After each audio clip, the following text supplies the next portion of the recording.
Hello and welcome to So You Think You're Awake, the show about life transformation through dream interpretation. I'm Michael Sheridan. On this show, through analysing your dreams, I reveal your potential and the obstacles you need to overcome. I'm very specific. I tell you the magic power you have, what makes you magnificent, and the bumps in life that are holding you back. These bumps are not in the way, they are the way. To get your dream analysed on my show, go to dream-analysis.com, fill in the form and submit your dream to the show. That's it. That's all you have to do. I take it from there.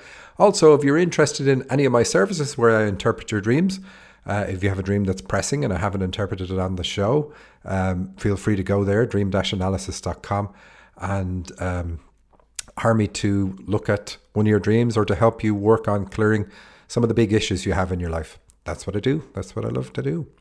So let's have a look now at some of the dreams I just got in recently. And this one is from Kathryn. She says, I was climbing a set of stairs. Someone in a uniform grabbed me rather aggressively. I reacted in kind, aggressively asking him why he was grabbing me. He stood on the stair in front of me, pointed to a patch on the left side of his jacket and spoke a single word, friend, which was also written in gold on his chest. When I awoke, my thought was Salvation Army. I know that part seems mad. She also says the man was very, very white-skinned with blonde hair. So a person with blonde hair in a dream is usually a guide.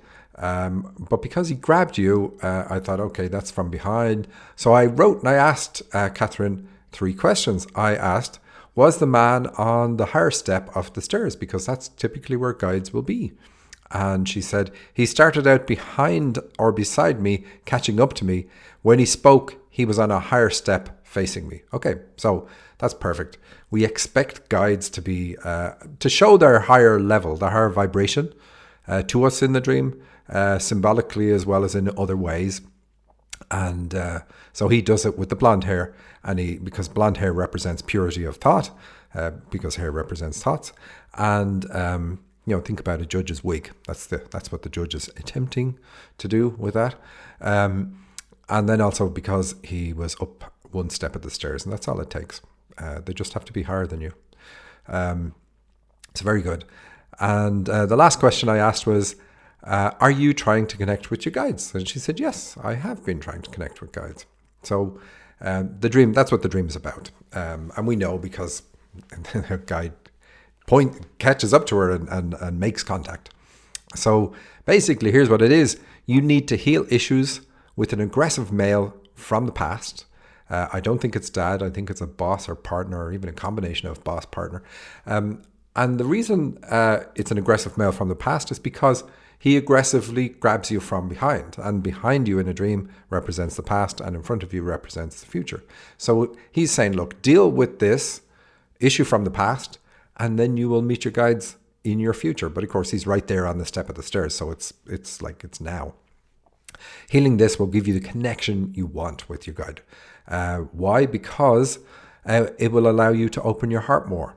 So I don't know what the issue is, but that's what it's about, because he has friend written on the left side of his chest, it's also written in gold. Gold is healing, which is why I say heal it. So gold is healing, a healing color, and so it's going to heal your heart. So that allows you to open your heart more. And the left-hand side in a dream is also about our female aspect, and the heart is obviously part of our female aspect, to do with nurturing, caring, loving, being open, non-judgmental, all that kind of thing. So it's a very simple dream, and it's a good dream because you said yes, you are trying to connect with your guides. Then it's perfect. We know if it's that. And I asked you also, what does Salvation Army mean to you, or even salvation? Is that a thing in your life? I skipped these. I don't know how I skipped that. And Kathryn wrote back. She said, Salvation Army. I worked at the Salvation Army Grace Hospital for a few years. They're an international religious organisation, but I see them as helpful. And indeed they are. They're in Ireland as well. And I love that you say the Grace Hospital, but that's in reality rather than in a dream. But grace in a dream is about Christ consciousness. It's a fantastic symbol to have in a dream, about getting onto the dharmic path. And so you say you see them as helpful. So that's because you had that sense at the end of the dream. You've been contacted by somebody who's helpful. And I thought it was funny. I said, well, my question to you is, have you asked your guides to let you know if someone is good or bad for you in your life? Because it's just funny how the guide wears a label to show you he is a friend. So if that is something you have asked for, then they've certainly answered it in this dream, saying, "Me friend," which is really cool. I like the dream. Very simple, telling you exactly what you need to do to fulfill what it is you're trying to do. So thank you for sending in the dream, Kathryn. And next I have a dream from Olly. And he's from the UK, and he says, his comments are, "I had this dream a month or two ago and couldn't really make sense of it. I thought that perhaps a snake can indicate cancer, and as this is about a rattlesnake, then it could be a warning." And then, I don't know how you pronounce this word, HUAWEI, it's a communications company. They sell cell phones and stuff. So I think it's Howie, but I could be completely wrong. And you thought because they specialize in 5G communications, this dream might be a warning of developing cancer due to 5G EMF exposure. And then you say, as a place for eating, the dining room can also indicate the digestive system. Well, let's have a look at the dream. And you say, "Love the show, thanks." And thank you. So here's your dream. "I'm having supper at my childhood house." So childhood house takes us back to your childhood. That's the point of that. "And Sandy, a yoga/dance teacher, is there with us at the dining table. I spot a small snake and I exclaim that it's a rattlesnake. It doesn't look like a rattlesnake. It's just a small thing. However, it is aggressive and attacks us. We're all very frightened and try to kill it. I eventually squash it. I then see this tiny squished snake wrapped around a light blue Howie chip, you say, which I think might be used for some kind of remote control application." All right. And you titled the dream Rattlesnake. And I asked about Sandy because that's really important. So a dance teacher is about expressing your female side because, because the teacher is female. And so that's what that's about. But then so also Howie, because they do telephones or mobile cell phones, that's also about communication. So communication of the heart. And then the light blue color of the chip, and Olly said this himself, is probably about the throat chakra, which is also about communication. So lots of things in there to do with communication. And what else is communication in there? Well, the dining table is. Like you don't say kitchen table, you say dining table. And that's usually a place where we come, we eat there, but we also share our day with whoever else is at the table. So several symbols in there, all about that. And then you have the snake wrapped around the chip. So what is it about? How do you put it all together? Well, it's about expressing your female side, as I said, and in particular, how you feel threatened when you do that. You are consciously trying to kill the issues that cause you to suppress yourself, which is very good, very noble thing for you to do. And with regard to the remote control, my question, and I already asked Olly this, would you say you were controlling? But I think that part may be true, but is not the big issue here. So it's like if you're controlling, you're slightly controlling. You're controlling of yourself. So it's really, I think it's more along the lines of you controlling your communication, holding yourself back. And so that's what the whole dream is about. And so was there anything else in there? Oh yeah, the snake. Why is the snake there? Well, the snake kicks in as the protective device. Like imagine that the snake is there. Somebody asks you, like, how was your day? How do you feel? Whatever it is, anything that's going to cause you to express your, open yourself up and share something that is for you is vulnerable to do, sharing yourself. And the snake is there to keep people at a distance. It's like, I'm ready to attack. That's my job. And I'll keep the communication wrapped up tight because it's wrapped around the chip in the end. Anyway, when I asked Olly, he said, yeah, it does ring true. I'm working on getting more in tune with my emotions and how to communicate them clearly, often to my other half, to communicate them more clearly when they appear. I often find I need a period of time to process emotions, to understand them, so I can then communicate them effectively. But before this happens, however, I feel the best approach is to remain calm when something upsets me. But my other half is an empath, and that gives you no chance whatsoever, Olly. And so she picks up the signals. I guess I do have a fear of upsetting her, causing pain or guilt unnecessarily when giving voice to my emotions. Hence, it makes sense that I often try to avoid issues that could result in this chain of events happening. And that's really good. So you're working on that. And that's the point, to work on that. Keep working on that. Always work on that. And it's kind of, what's terrible is, we're not taught how to do this in school, how to express and have a conversation and how to share and be vulnerable. And we should be, everything is academic. It's all about intellect and comprehension and so on. But this is something that we could easily be trained in. And it's one of the big things that marriage guidance counselors, for instance, help us with. How do I say something in a way that is non-blaming? Like, I feel that this way when you do that. So it's your fault, that's not the case. And marriage guidance counselors, or at least some of them, are very good at teaching us how to communicate. I'm not saying that yours is not about relationship, yours is just in general. But it's just interesting how it's something we could use for the rest of our lives, and yet we're never trained in it. And it's something we can be trained in. So was there anything else I wanted to say? No. Olly, you sent in another dream that is all about the digestive system, and not great. And I asked you about that, and you said, I don't have any problems that I know about. Now, I may come back to this dream, because at the start of this dream, you say you're helping your mum. And so I think it's about, you have the ability to do hands-on healing. You also, you said dance teacher. So you also have a leadership ability too. So you have gifts that are showing up in your dreams. And it may be your second dream is really about your mum, which is very, very unusual to have dreams where you're told that you need to help your mom in this particular way. But I'll come back to that maybe in a bit. Let's move on. Here's a dream from Melissa. I've got a few dreams in a row.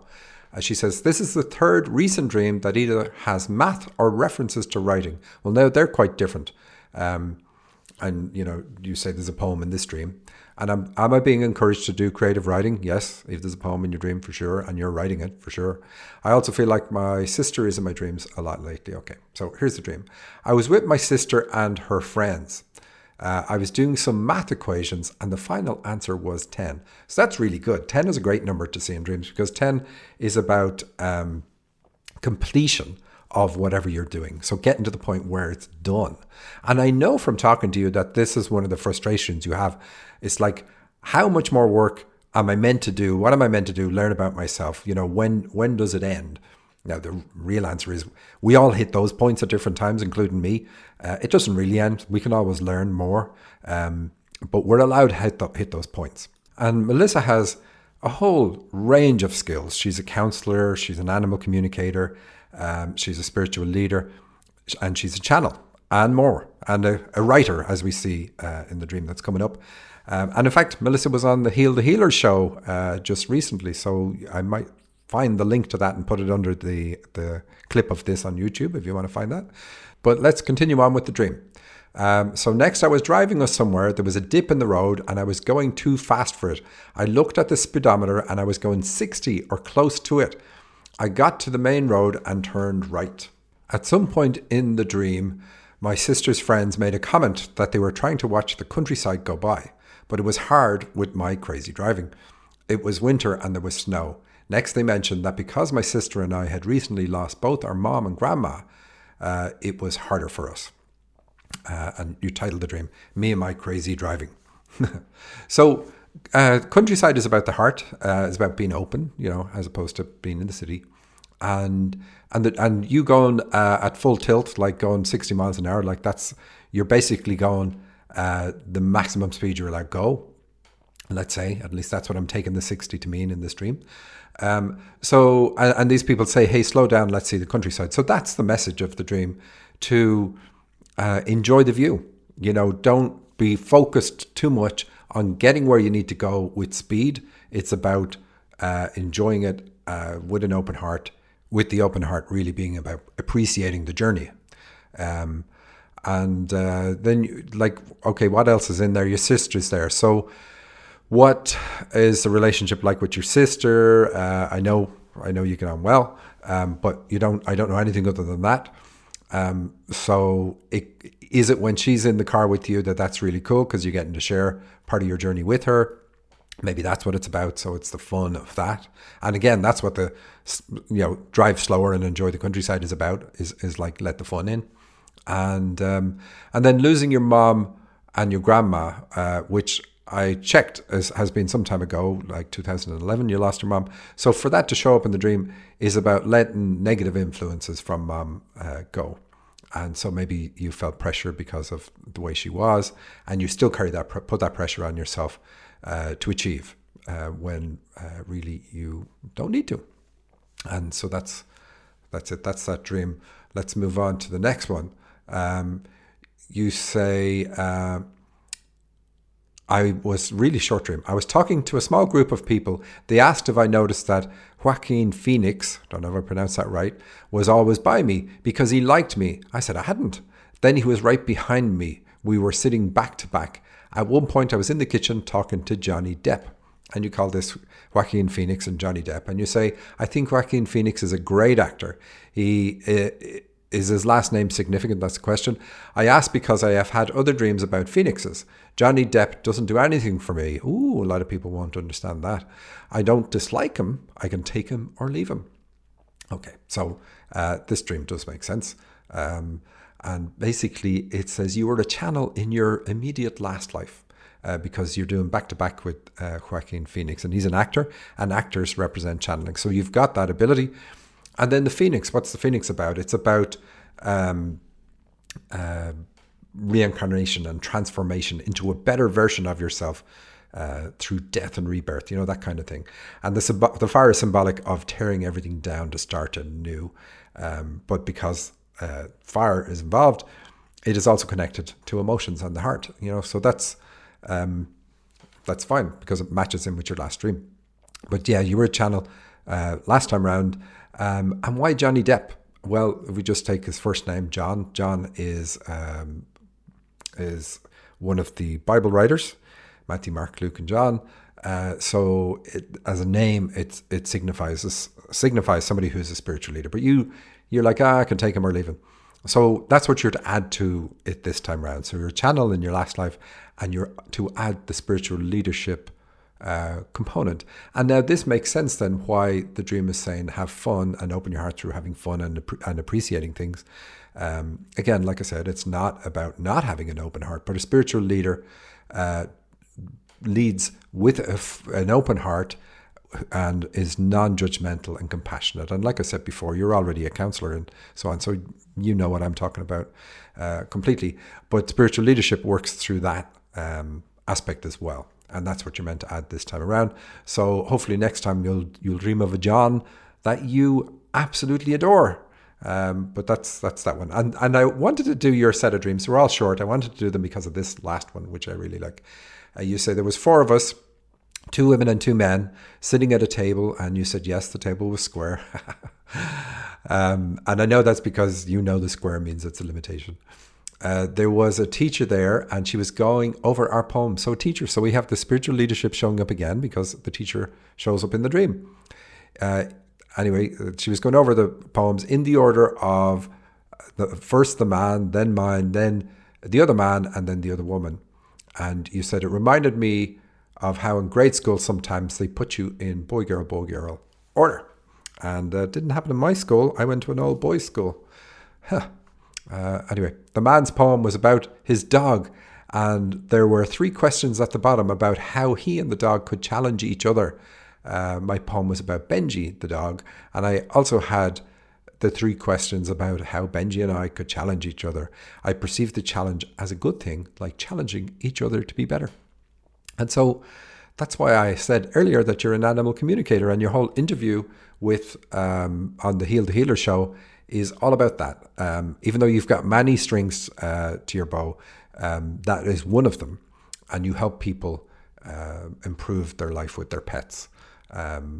which is amazing because I don't have that at all, but I know people who have it. I know other people who have it, and it's an amazing ability. And I've said before on the show, I went around a zoo one time. The Natural Wildlife Museum I don't know why they call it a museum in Phoenix, because it's not a museum, it's all animals, live animals in vast plains.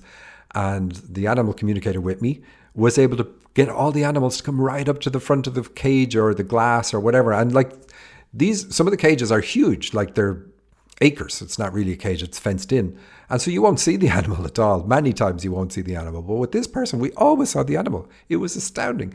And I tried all the things he told me to do, but I couldn't do it. Nothing happened. And then I would say, okay, you do it. And it would work. Anyway, so Melissa has this ability, which is fantastic. Because just think how much animals are misunderstood, and to be able to contact somebody who can help you with the problems that you've got with your animal. And like you said, I watched your interview, it was great. And you said, just because you can communicate doesn't mean you'll solve the problem, because sometimes an animal is very aware of what the issue is.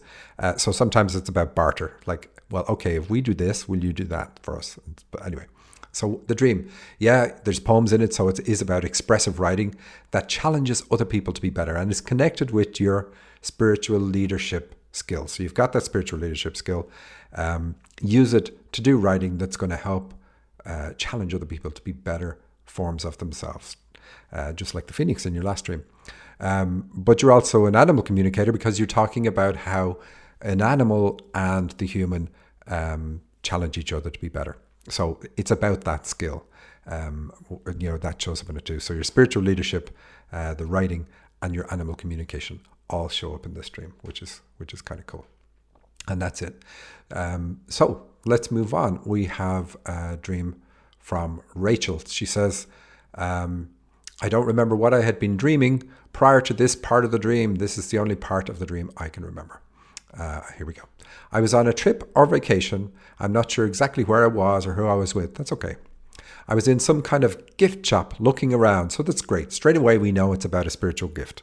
These are so important. Our spiritual gifts are so important because they are how we help other people in life. And through that, through helping the other people, we repay our karmic debts. So they're like, and also they are the precious part of our nature, the most precious part of our nature, because that's a true aspect we've already restored, and we use it to help other people.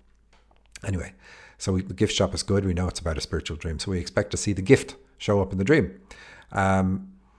You said, I don't remember anything that I saw in the shop when whoever I was with called out to me to turn around and look at a man that had just walked in. He was carrying an extremely large fish over his shoulder.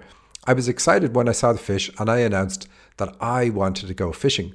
And so that's good. Fishing is about connecting with your spiritual side, because water, rivers, lakes, canals, and the sea, they're all about that aspect of your spiritual aspect.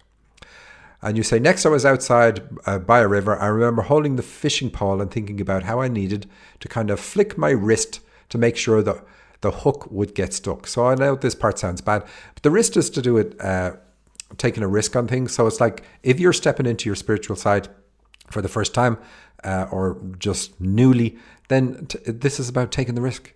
Then I could feel the weight of something on the line. I was thinking how heavy it was and that I would need to work hard to reel it in. And I was happy and excited that I caught such a big fish. As I was reeling it in, the water became shallow and a fin appeared.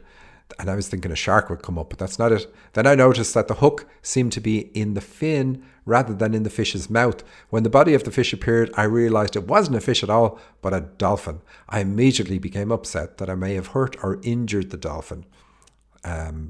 I know it's a longer stream, but I'm going to continue on. Next, a man that was nearby came over and removed the hook, but it didn't actually look like a hook shape. It seemed more like two small metal bars that were easily removed. And so the two metal bars are about channeling. The dolphin's about channeling because the dolphin is a mammal that, like us, air-breathing like us, but it lives in the sea, and so represents mammals who can go into the spirit world, which is perfect. And the two from the two metal bars are 2 is a number that comes up in channel streams all the time. And the metal bars that need to be removed are about rigidity that you need to remove, mental intellect that you need to change. Male side, and that's why we had a fish on the man's shoulder.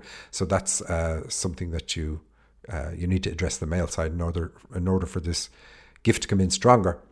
As he was removing these, the dolphin was still sitting still and had its head turned and was looking at me, of course, because it is you. I was feeling concerned for the dolphin's well-being, but the dolphin seemed fine. There was no blood or signs of any pain or discomfort. However, I still felt terrible that I could have injured the dolphin. So this is about you. Like, is my channeling gift working? I've just hooked up with it. Literally, that's what the dream is about. And the water was shallow where you pulled the dolphin into. So it's saying through your channeling gift, you're going to deepen your spiritual understanding. So don't worry that right now you don't have a deeper understanding.